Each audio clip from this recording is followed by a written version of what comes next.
Bos mafia ini tertawa lebar ketika ia berhasil menembak seorang mantan sniper handal. Dan siapakah mantan sniper yang dimaksud ini? Dia sangat pendiam, bahkan terlihat polos. Di balik wajah polosnya ini, ternyata dia menyimpan kesedihan, penyesalan, dan dendam yang mendalam. Penyesalan yang membuatnya brutal tak terkendali, sadis dan tak kenal ampun. Setiap langkahnya hanya ada amarah dan bayangan sang buah hati. Tak pernah gentar, sangat berani mendatangi markas gangster untuk menantang mereka semua lalu berduel.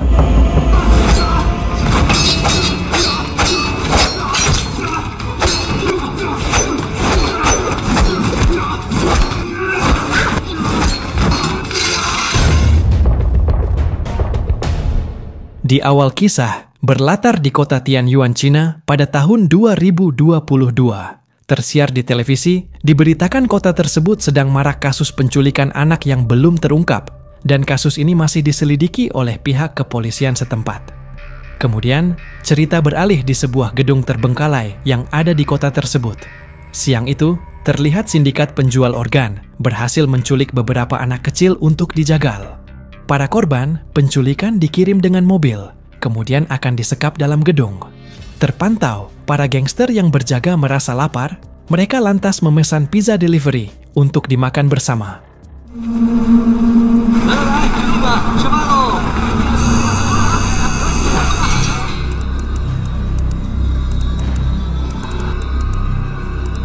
Sedangkan di sudut lain gedung tersebut, ternyata sekelompok militer pasukan khusus berjuluk Regu 401 akhirnya berhasil menemukan markas para penculik.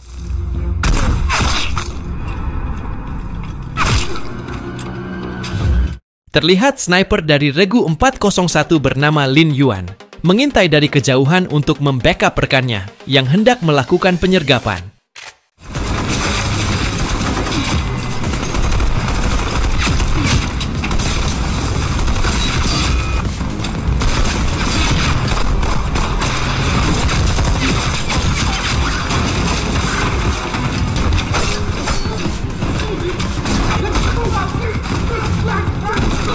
Alhasil, para gangster dibantai oleh Regu 401, sehingga salah satu gangster terpaksa mengambil tindakan nekat. Dia mengaktifkan bom yang sudah disiapkan untuk mengantisipasi serangan seperti ini. Gangster tersebut mengancam akan meledakkan Sandra yang terbelenggu oleh kabel peledak bom. Untunglah Lin Yuan ikut menyergap ke dalam gedung dan menembak si gangster ini dari kejauhan. Pada akhirnya, semua musuh berhasil dilumpuhkan. Kini tugas Regu 401 adalah menjinakkan bom tersebut. Dengan sigap, Komandan Regu 401 bernama Kapten Long menganalisis tipe bom yang diketahui merupakan berpeledak dua arah. Sementara Kapten Long memerintahkan anggotanya untuk menemukan timer kedua yang disembunyikan tidak jauh dari TKP. Berpacu dengan waktu, Regu 401 berpencar mencari timer yang dimaksud. Begitu juga Lin Yuan ikut mencari dengan alat pendeteksi gelombang. Tak lama kemudian, Lin Yuan berhasil menemukan timer bom yang ternyata disembunyikan di dalam tembok gedung. Tak mau buang waktu, Kapten Long memberikan instruksi pada Lin Yuan untuk memotong kabel kuning secara bersamaan. Ketika Kapten Long dan Lin Yuan sudah siap memotong kabel kuning dalam satu waktu, tiba-tiba Lin Yuan gagal fokus ketika dia mengetahui bahwa salah satu Sandra yang terbelenggu bom ternyata adalah Lin Wei putrinya. Alhasil, Kapten Long dan Lin Yuan tidak berkoordinasi dengan baik. Kapten Long justru lebih dulu memotong kabel kuning, sedangkan Lin Yuan malah melamun. Ketika Lin Yuan tersadar dan ikut memotong kabel kuning tersebut, ternyata saat itu juga mereka sudah kehilangan momentum. Hitung mundur di timer itu pun sudah habis. Dan ledakan ini menewaskan para Sandra beserta Regu 401. Satu-satunya yang berhasil selamat hanyalah Lin Yuan. Dia terhempas ledakan hingga terlempar keluar gedung dan jatuh dari ketinggian dan mendarat di atas atap mobil yang terparkir. Sembari merasakan sakit, Lin Yuan merasa bersalah karena gara-gara dirinya lah Regu 401 beserta putrinya itu tewas.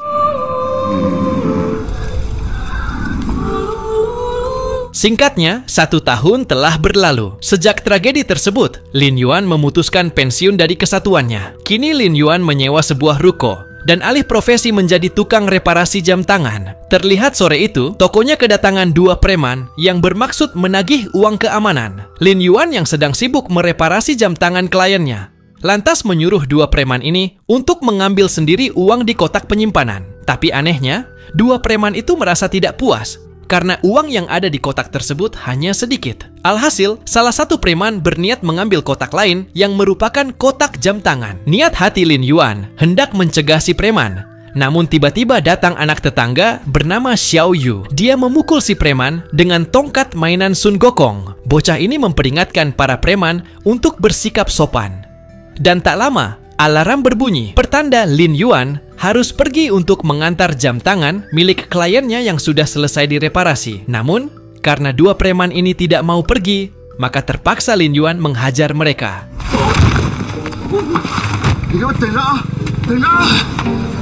Di saat bersamaan, datang ibunya Xiao Yu, bernama Xiu Qing. Dia merupakan pemilik ruko yang disewa Lin Yuan tersebut. Selain menyewakan rukonya, Xiao Qing ini juga bekerja sebagai wanita penghibur di sebuah klub malam. Dan setelah masuk rumah, Xiao Qing yang capek baru pulang kerja, menyuruh anaknya untuk bermain sendiri di dalam rumah. Sementara dia sendiri hendak tidur untuk beristirahat sejenak, karena nanti malam dirinya harus kembali bekerja. Cerita beralih di sudut kota Tianyuan. Terlihat di dalam sebuah mobil seorang komandan polisi bernama Chance sedang berdiskusi dengan informan kepolisian bernama Dong. Dong ini ditugaskan dalam penyamaran sebagai gangster untuk menyusup ke dalam organisasi sindikat penjual organ. Komandan Chen menyuruh Dong untuk mencari bukti kriminal para sindikat agar mereka dapat segera diringkus. Mendapati perintah tersebut, Dong pun segera bergegas menjalankan tugasnya. Keesokan harinya, beralih di markas besar sindikat penjual organ, bos mafia bernama Xiong sedang menelepon rekannya untuk membahas bisnis. Sementara bos Xiong sedang sibuk dengan urusannya, Dong yang menyamar jadi anggota sindikat ini menyusup ke dalam ruang kerja si bos. Bermodal flash disk kecil berbentuk gantungan kunci, Dong mensabotase komputer milik si bos Xiong. Singkatnya, Dong ini berhasil mencuri data penting mengenai seluk-beluk bisnis sindikat tersebut. Dan setelah mendapat bukti kriminal ini, Dong pun segera pergi. Kemudian malamnya, Lin Yuan yang baru pulang mengantar jam tangan milik pelanggan terkejut ketika ia kembali ke tokonya, sebab ia mendapati Xiao Yu yang tertidur di depan toko. Ketika Lin Yuan hendak masuk toko, di pintu tertempel secarik kertas berisi pesan dari ibu si anak ini. Xiao Qing berpesan agar Lin Yuan memasakkan makan malam untuk anaknya karena dia tidak sempat masak dan terburu-buru berangkat kerja. Katanya, nanti uang makan malam anaknya itu akan diganti lain waktu. Di dalam toko, Lin Yuan kembali bekerja mereparasi jam lagi. Disitulah Xiao Yu bertanya, "Paman Lin, kotak kemarin yang diambil para preman ternyata berisi jam tangan rusak ya? Kenapa Paman Lin tidak memperbaiki jam tersebut?" tanya Xiao Yu. Lin Yuan pun menoleh ke kotak itu, dan dia teringat tragedi 1 tahun lalu yang menewaskan Regu 401 beserta putrinya. Maka terungkap bahwa jam tangan rusak itu milik putrinya yang sudah meninggal. Kemudian Lin Yuan menjawab pertanyaan Xiao Yu barusan. Dia mengatakan bahwa suku cadang jam tersebut susah didapat, jadi dia belum bisa memperbaikinya.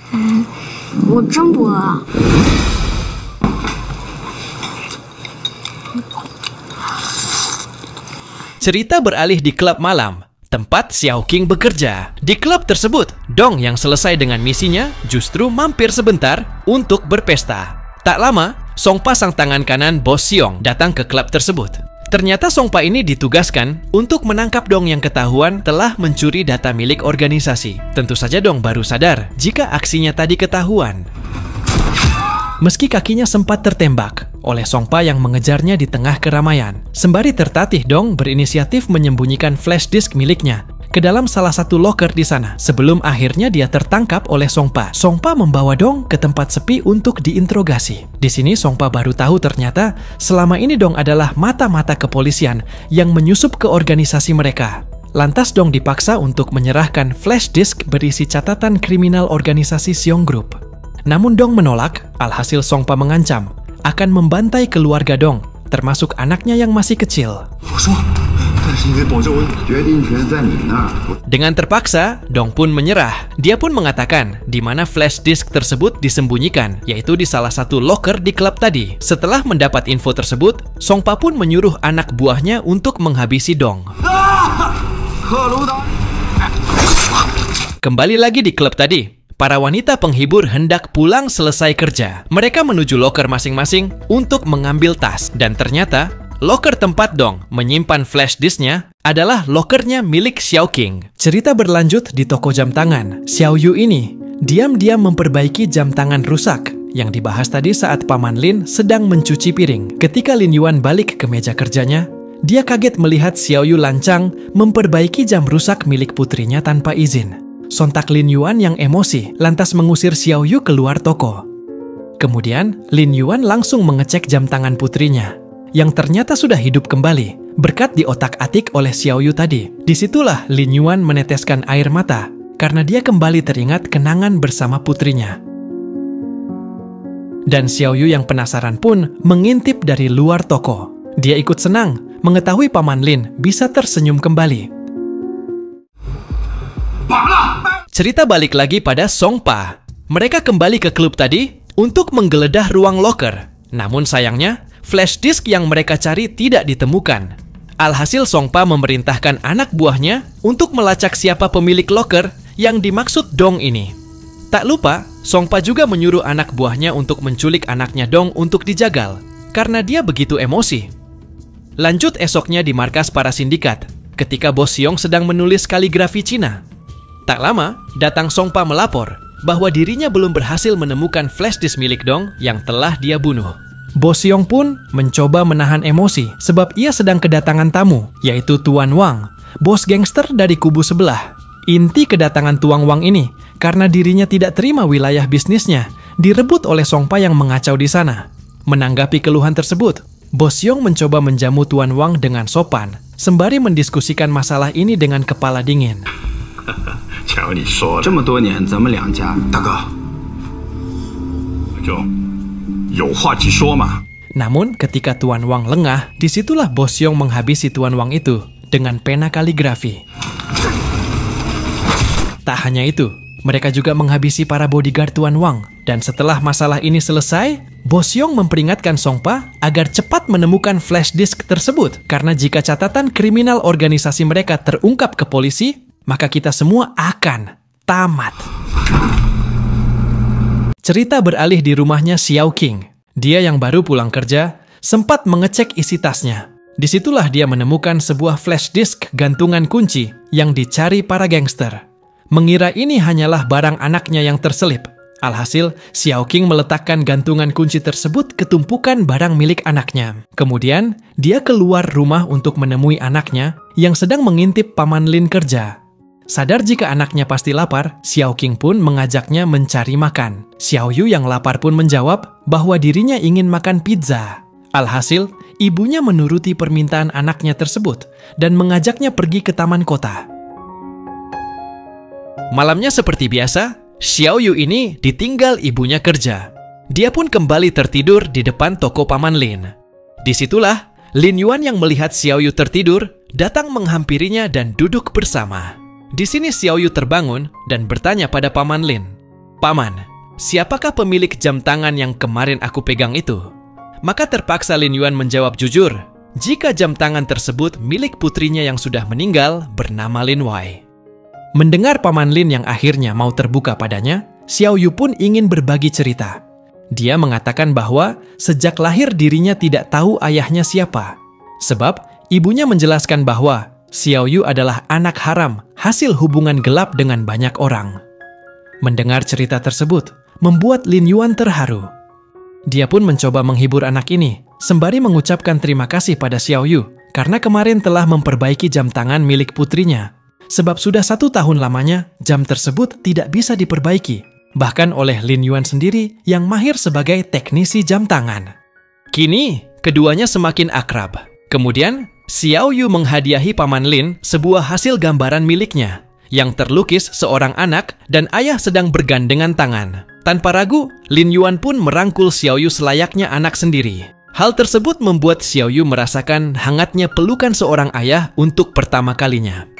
Keesokan harinya, Lin Yuan ditemani Xiao Yu mengantar jam tangan milik pelanggan yang berhasil direparasi. Selesai mengantar jam tangan, keduanya bermaksud balik ke toko. Namun di tengah perjalanan, mereka melihat ada keributan. Terlihat seorang ibu dan bayinya dianiaya oleh sekelompok gangster. Xiao Yu pun ikut menghampiri keramaian dan membela ibu ini yang diketahui bernama Bibi Li, tetangganya Xiao Yu. Meski sudah dilerai, para gangster justru merebut bayi dari Bibi Li. Mereka mengaku sebagai orang suruhan ayah dari bayi ini. Tidak terima dengan hal tersebut, Xiao Yu menggertak para gangster dengan mengatakan, "Jangan macam-macam ya.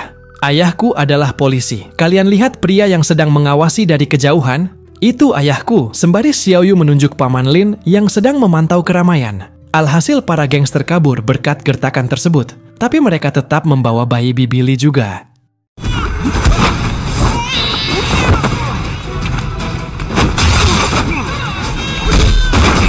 Pada akhirnya si bayi berhasil diselamatkan. Disitulah Bibi Li berterima kasih pada Lin Yuan dan segera pulang. Sedangkan Xiao Yu sendiri semakin kagum pada kehebatan Paman Lin yang jago bela diri. Dia pun bertanya pada Lin Yuan, apakah sekarang dirinya boleh memanggil Lin Yuan ayah? Ternyata Lin Yuan pun tak masalah dengan hal tersebut. Cerita beralih di kantor polisi. Komandan Chen yang baru balik ke kantor setelah seharian berpatroli untuk memecahkan kasus penculikan. Kemudian disapa staf IT kepolisian bernama Chua yang memberitahu pada Komandan Chen bahwa informan Dong telah tewas dihabisi oleh para sindikat penjual organ.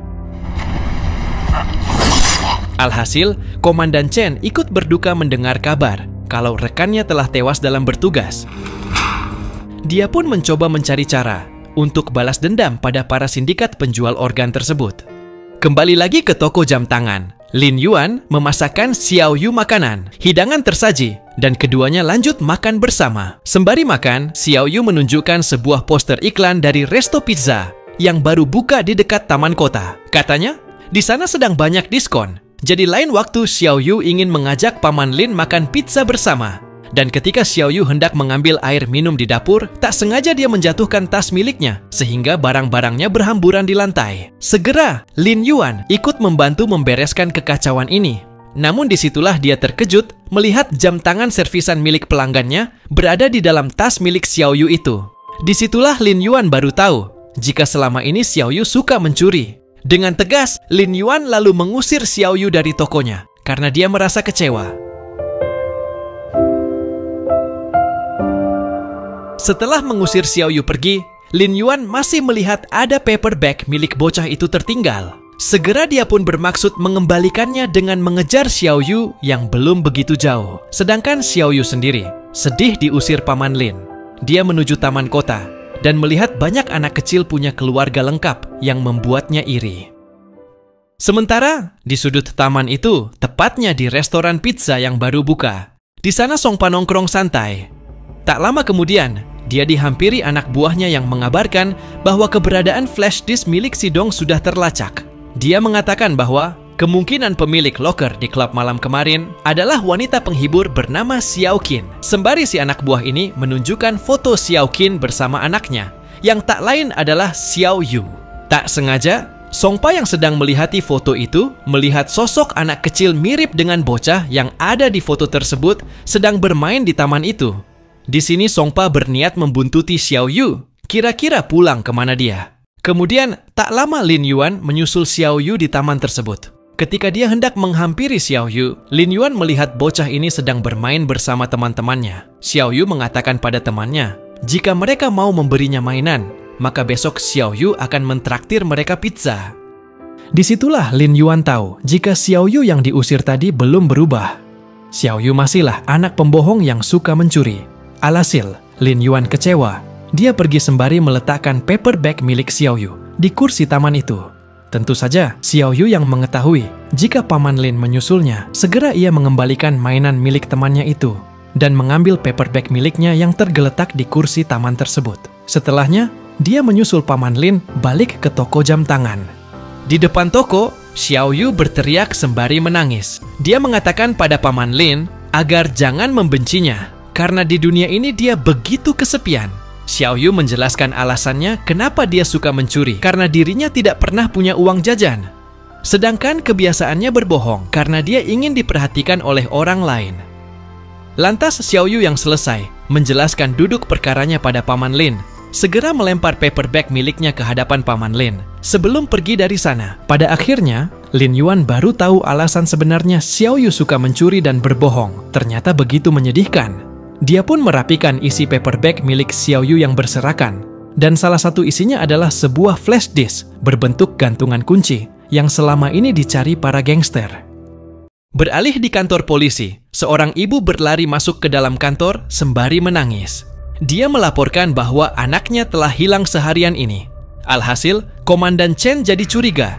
Jangan-jangan anak tersebut diculik para sindikat penjual organ. Lanjut keesokan harinya, Xiao Yu diajak ibunya membeli pizza yang sedang promo besar-besaran. Keduanya memesan beberapa kotak pizza untuk dibagikan pada tetangga. Ternyata syarat untuk dapat promo yaitu harus yang beli anak kecil, dan si anak wajib didata umur dan namanya. Anehnya, Xiao Qing tanpa menaruh curiga memberitahu pada pelayan resto bahwa anaknya bernama Xiao Yu dan berumur 10 tahun. Kemudian, setelah kode promo didapat, Xiao Yu boleh memesan beberapa pizza dengan harga diskon. Dan sesuai janjinya kemarin, Xiao Yu memberikan sekotak pizza pada temannya yang sedang main di taman. Dia belajar untuk jadi anak jujur dan tidak ingin jadi pembohong lagi. Usai memberikan pizza pada teman-temannya, Xiao Yu lanjut pulang bersama ibunya membawa banyak kotak pizza. Kemudian, malam harinya di rumah, Xiao Yu memilah kotak pizza untuk dibagikan ke tetangga. Terutama dia ingin berbagi pada Paman Lin yang tempo hari dia pernah berjanji akan mentraktirnya pizza. Selesai menata kotak pizza, segera Xiao Yu menunggu Paman Lin di depan toko jam sembari membawa pizza. Namun sialnya, tak lama kemudian, Song Pa dan gengnya datang. Mereka datang untuk menculik Xiao Yu. Tak cukup sampai di situ saja, Song Pa juga menyiksa Xiao Qing di rumahnya. Dia menanyakan di mana keberadaan flash disk yang mereka cari itu disimpan. Tentu saja, Xiao Qing tidak tahu apa-apa soal flash disk tersebut. Sedangkan di sisi lain cerita, Lin Yuan baru saja kembali ke toko jam setelah pergi sebentar untuk mengantar jam tangan pelanggannya yang selesai direparasi. Dia terkejut melihat sekotak pizza tergeletak. Di kotak itu, tertempel secari kertas bertuliskan permintaan maaf dari Xiao Yu. Sekotak pizza ini adalah bukti bahwa Xiao Yu ingin berubah menjadi orang jujur dengan menepati janjinya mentraktir Paman Lin pizza. Di sini, Lin Yuan mulai curiga dengan apa yang terjadi pada Xiao Yu karena ia mendapati kotak pizza tersebut dalam keadaan berserakan. Di tengah heningnya malam itu, Lin Yuan mendengar kegaduhan di rumah Xiao Qing yang berada tepat di atas tokonya. Segera Lin Yuan memastikan apa yang terjadi di atas dan betapa terkejutnya dia melihat Xiao Qing sedang disiksa oleh para gangster. Segera Lin Yuan menerobos masuk rumah.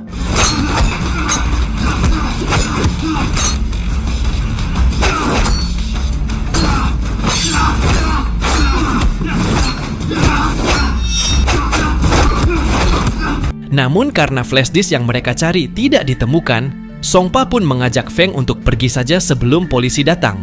Setelah perginya para gangster, di sini Xiao Qing yang sekarat lantas berpesan pada Lin Yuan bahwa gangster tadi sedang mencari sebuah flash disk. Mereka juga menculik Xiao Yu dan dia memintanya untuk menolong anaknya itu. Itulah kalimat terakhir Xiao Qing sebelum akhirnya ia meninggal. Cerita kemudian beralih di tempat penampungan. Xiao Yu yang diculik disatukan dengan korban penculikan lain di dalam sel tahanan. Ternyata di sana teman sebayanya juga telah diculik di hari yang sama.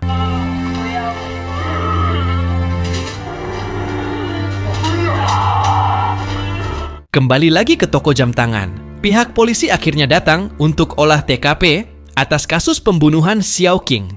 Komandan Chen mencoba mengorek kesaksian dari para tetangga, termasuk Lin Yuan yang sedang mereparasi jam. Lin Yuan mengaku tidak mengenal para pelaku, dan aksi pembunuhan tersebut terjadi begitu cepat. Di sini, polisi pun merasa cukup mendapat kesaksian dari para tetangga korban. Mereka menyimpulkan bahwa ini murni aksi pembunuhan dan penculikan anak. Setelah para polisi pergi, Lin Yuan baru tersadar jika gantungan kunci milik Xiao Yu adalah sebuah flash disk. Dia pun mencoba mengakses flash disk itu, yang ternyata berisi bukti kriminal sindikat organisasi milik Bos Xiong, seorang mafia yang pernah dia buru saat masih aktif di Regu 401. Disitulah Lin Yuan paham apa yang harus dia lakukan. Pertama, di sebuah klub malam, Lin Yuan menemui Tian sembari memberikan segepok uang untuk membeli informasi. Seorang informan yang mengenal jaringan kriminal dunia bawah. Lin Yuan ingin tahu, kira-kira di mana persembunyian Song Pa. Namun di sini, Tian tidak mau memberikan informasi yang dia tahu. Dengan terpaksa, Lin Yuan menggunakan cara kekerasan. Alhasil, Tian terpaksa memberikan informasi yang dia tahu. Tian mengatakan bahwa resto pizza yang baru buka di dekat taman kota adalah bisnisnya Song Pa sebagai kedok untuk menculik anak-anak. Setelah mendapat info tersebut, segera Lin Yuan bergegas. Pada esoknya, dia menyusuri stasiun dan menemukan seorang bocah sedang bermain tongkat wukong dan buku cerita milik Xiao Yu. Dia bertanya pada bocah ini, dari mana dia bisa mendapat mainan tersebut. Tapi bocah ini mengaku kalau dia menemukannya di tengah jalan. Belum menemukan titik terang, Lin Yuan lantas kembali mencari. Kali ini dia menuju resto pizza yang dicurigai sebagai kedok penculikan anak. Setelah diselidiki lagi, ternyata karyawan resto tersebut adalah komplotan penculik yang pernah Lin Yuan jumpai 1 tahun lalu di gedung tua sebelum tragedi tewasnya Regu 401. Alhasil, Lin Yuan menghajarnya.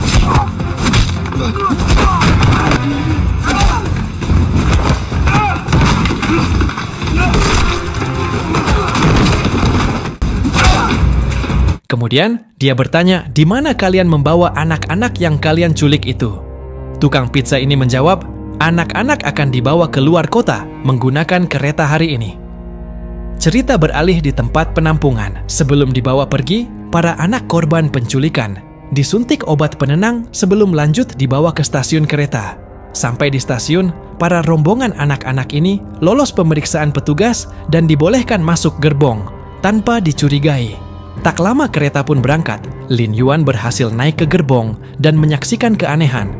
Firasat Lin Yuan benar, kereta ini milik para sindikat. Di dalam gerbong itu, rata-rata penumpangnya adalah anak-anak. Beberapa gangster juga terlihat sedang siaga. Lin Yuan mulai beraksi dengan menghajar para gangster.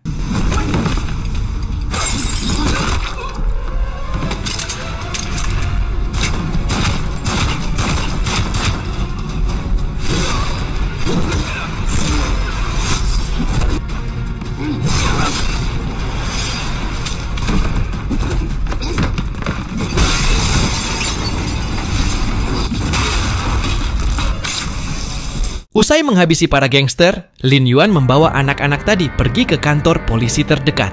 Sesampainya di tujuan, Lin Yuan meninggalkan mereka begitu saja. Petugas polisi melihat rombongan anak-anak ini dan menyadari jika mereka adalah korban penculikan yang selama ini polisi cari.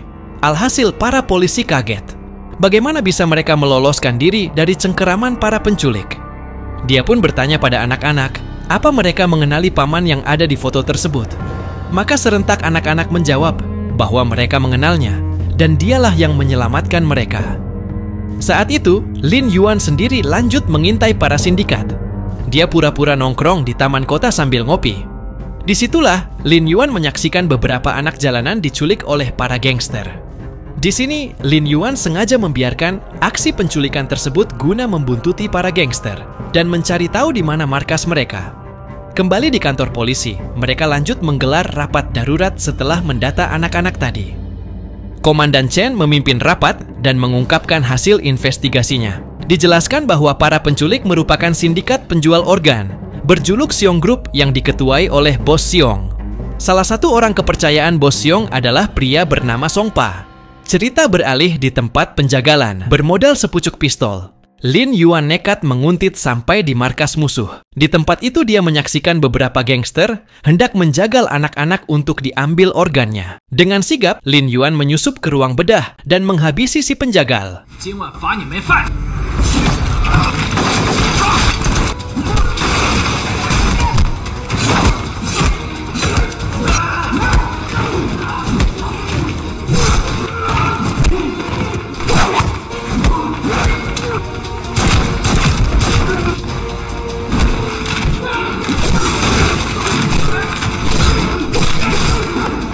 Lin Yuan telah berhasil menghabisi beberapa gangster.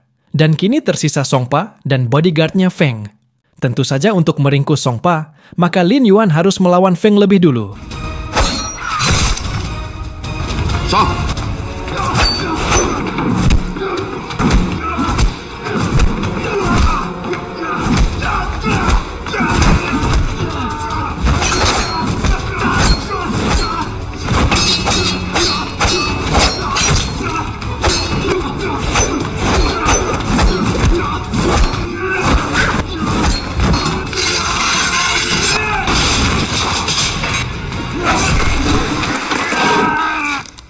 Dengan sadis, Lin Yuan menyiksa Song Pa dan memaksanya untuk mengatakan di mana keberadaan bocah bernama Xiao Yu sekarang.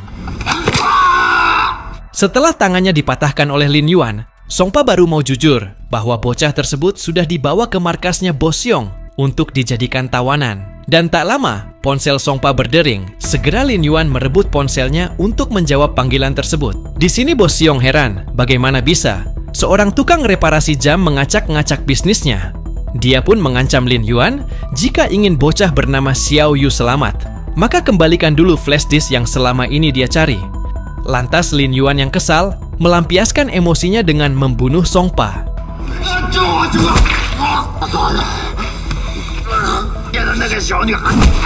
Hingga akhirnya Lin Yuan mencekik Song Pa hingga tewas. Lanjut esoknya, setelah seharian mencari, ketemulah markas Bo Xiong. Lin Yuan menerobos masuk dan menantang semua anak buah Bo Xiong yang berjaga. Maka terjadilah duel sengit.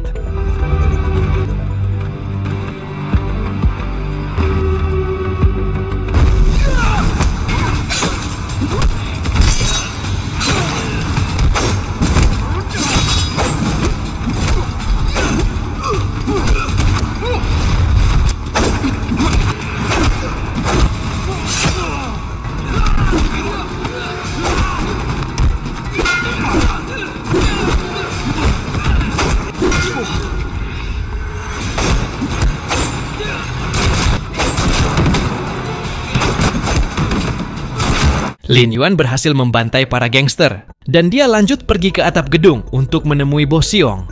Terlihat di atap, Bo Xiong menyandra Xiao Yu. Bo Xiong meminta flash disknya dikembalikan jika ingin bocah ini dibebaskan. Terpaksa, Lin Yuan menyerahkan flash disk tersebut tanpa syarat. Namun setelah menyerahkan flash disk tersebut, Bo Xiong ternyata ingkar janji. Dia justru menyuruh bodyguardnya bernama Bu untuk berduel melawan Lin Yuan.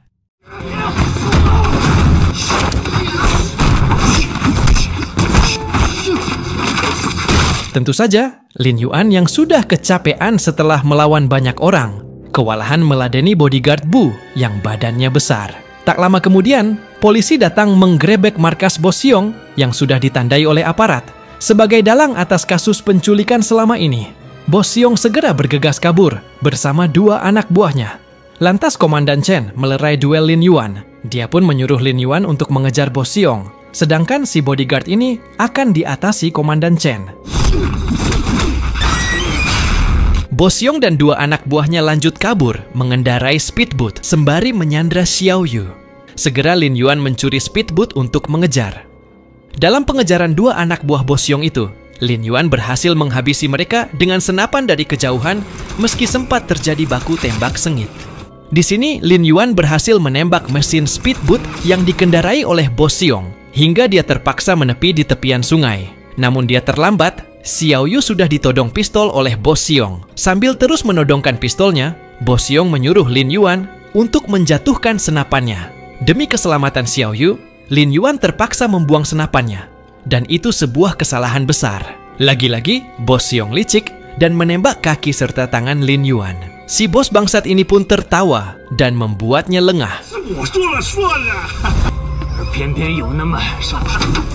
Bo Xiong lantas melempar Xiao Yu agar dia tewas tenggelam. Tangan Lin Yuan berhasil menggapai sebuah granat yang tergeletak di speedboat itu. Tanpa ragu dia meledakkan granat tersebut sehingga speedboat itu hancur seketika.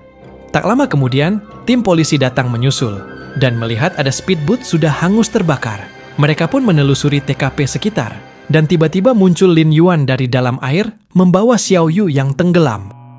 Dibawalah Xiao Yu ke daratan Kemudian Lin Yuan melakukan pertolongan. Untunglah beberapa saat kemudian, nyawa anak ini masih terselamatkan. Lantas sebelum diringkus polisi, Lin Yuan minta izin pada Komandan Chen untuk pamitan pada Xiao Yu.